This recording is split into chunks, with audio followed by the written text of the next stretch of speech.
SHRI SAI SATCHARITA, Chapter 38. Title: Baba's Handi, Disrespect of Shrine, Kala or Hodgepodge, A Cup of Buttermilk. In the last chapter, we described Baba's Chavadi procession. In this, we take up Baba's Handi, that is cooking pot, and some other subjects. Preliminary. O blessed Sadguru Sai, we bow to you, who has given happiness to the whole world, accomplished the welfare of the devotees, and has removed the affliction of those who have resorted to your feet. Being very liberal and being the protector and savior of the bhaktas who surrender themselves to you, you incarnate yourself in this world to oblige the people and do them good. The liquid essence of pure self was poured into the mold of Brahma, and out of this has come the crest jewel of saints, Sai. The Sai is Atmaram himself. He is the abode of perfect divine bliss. Having himself attained all objects of life, he made his devotees desireless and free. Baba's Handi. Different sadhanas, means of accomplishments, are prescribed in our scriptures for different ages. Tapa, that is penance, is recommended for Krita age. Gyan, that is knowledge, for Treta age. Yagna, that is sacrifice, for Dwapara age. And Dan, that is charity, for Kali, which is the present age. Of all the charities, giving food is the best one. We are much perturbed when we get no food at noon. Other beings feel similarly under similar circumstances. Knowing this, he who gives food to the poor and hungry is the best donor or charitable person. The Taittiriya Upanishad says that food is Brahma. From food all the creatures are born and have been born. By food they live, and having departed into food again they enter. When the Atithi, that is uninvited guest, comes to our door at noon, it is our bounden duty to welcome him by giving him food. Other kinds of charities, that is giving away wealth, property, and clothes, etc., require some discrimination. But in the matter of food, no such consideration is necessary. Let anybody come to our door at noon, he should be served forthwith. And if lame, crippled, blind, and diseased paupers come, they should be fed first, and the able-bodied persons and our relations afterward. The merit of feeding the former is much greater than that of feeding the latter.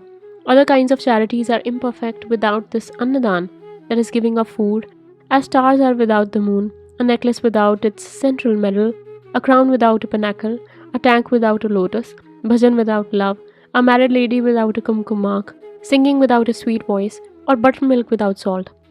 Just as varan, that is pulse soup, excels all other dishes, annadan is the best of all merits. Now let us see how Baba prepared food and distributed it.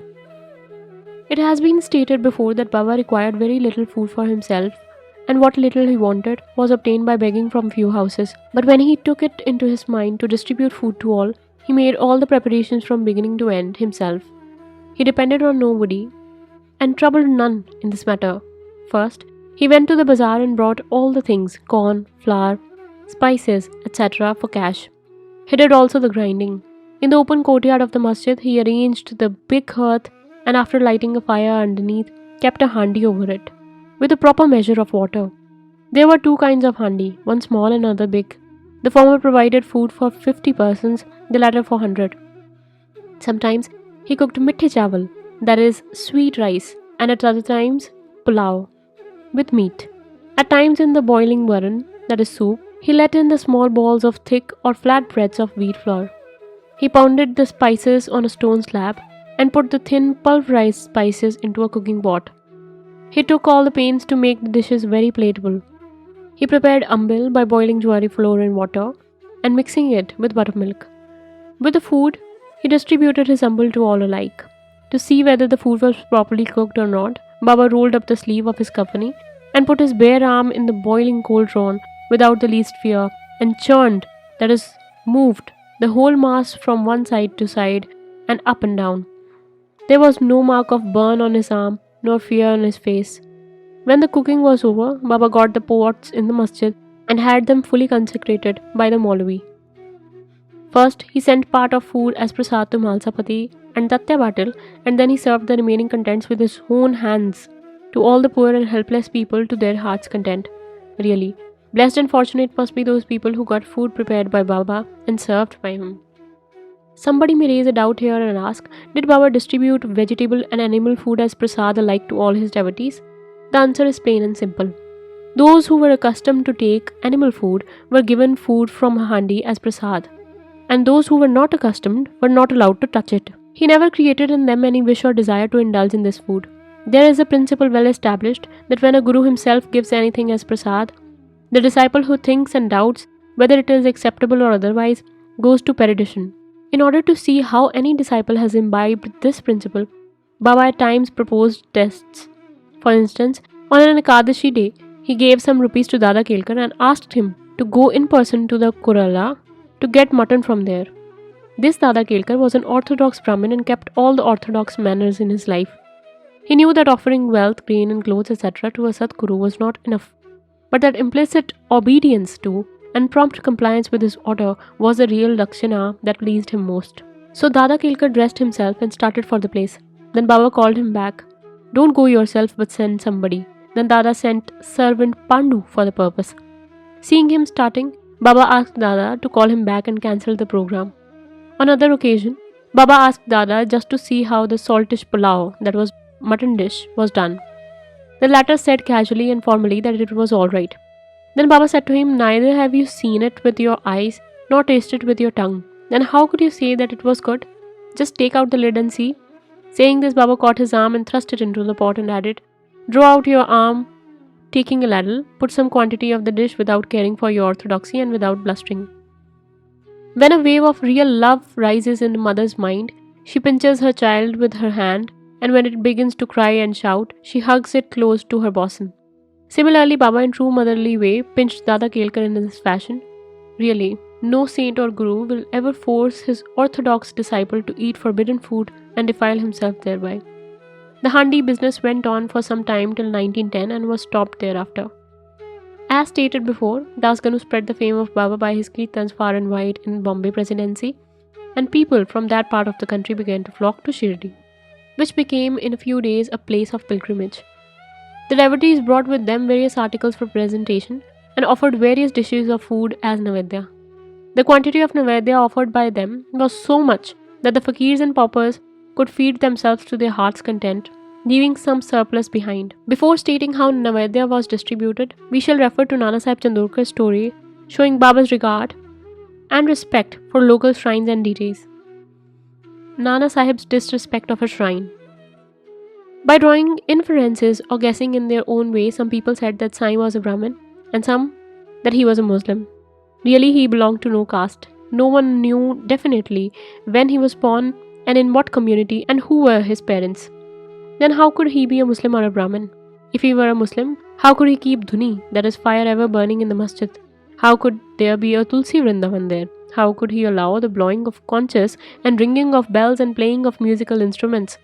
How could he allow all the different forms of Hindu worship? Had he been a Muslim, could he have pierced ears? Could he have been spending money from his pocket for repairing Hindu temples? On the contrary, he never tolerated the slightest disrespect to Hindu shrines and deities. Once Nana Sahib Chandorkar came to Shirdi with his sadhu, that is, husband of his sister-in-law, Mr. Biniwale. When they went to the masjid and sat before Baba talking, the latter suddenly got angry with Nana Sahib and said, "You are so long in my company, and how do you behave like this?" Nana Sahib then at first did not understand anything and humbly requested Baba to explain. Baba asked him when he came to Kopargaon and how he came to Shirdi from thence. Nana Sahib then at once realized his mistake. He usually worshipped the shrine of Datta on the banks of Godavari at Kopargaon on his way to Shirdi. But this time he dissuaded his relation, who was a Datta Bhakta, from going to that shrine to avoid delay and drove straight. He confessed all this to Baba and told him that while bathing in the Godavari, a big thorn went into his foot and gave him much trouble.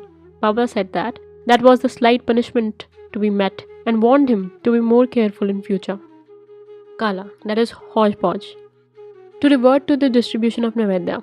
After the aarti was over and after Baba sent away all the people with udhi and blessings, he went inside and sat with his back to the nimber for meals, with 2 rows of bhaktas, one on each side. The bhaktas who brought Naivedya thrust inside their dishes containing a variety of food such as puris, mande, poli, basundi, sanja, fine rice, etc. and kept waiting outside for prasad consecrated by Baba. All the foods were mixed in a hodgepodge and placed before Baba. He offered it all to God and consecrated it. Then portions of the same were given to the persons waiting outside, and the rest was served to the inner party with Baba at the center. The bhaktas sitting in 2 rows then dined to their heart's content. Baba asked Shama and Nana Sahib Nimonkar daily to serve the consecrated food to all the persons sitting inside and look to their individual needs and comforts. This they did very carefully and willingly. Every morsel of the food thus partaken gave them nutrition and satisfaction. Such sweet and lovely and consecrated food it was, ever auspicious and ever holy. Cup of buttermilk. Once Hemad Pant had eaten his full in this company, when Baba offered him a cup of buttermilk. Its white appearance pleased him, but he was afraid that there was no space inside for it. He, however, took a sip, which proved very tasty. Seeing his faltering attitude, Baba said, "Drink it all. You won't get any such opportunity hereafter." He drank it off then, but found that Baba's words were prophetic, for he passed away soon. Now, readers, we have certainly to thank Hemad Pant. He drank the cup of buttermilk, but has supplied us with sufficient quantity of nectar in form of Baba's Leelas. Let us drink cups and cups of this nectar and be satisfied and happy. Bow to Shri Sai. Peace be to all. Om Sai Ram.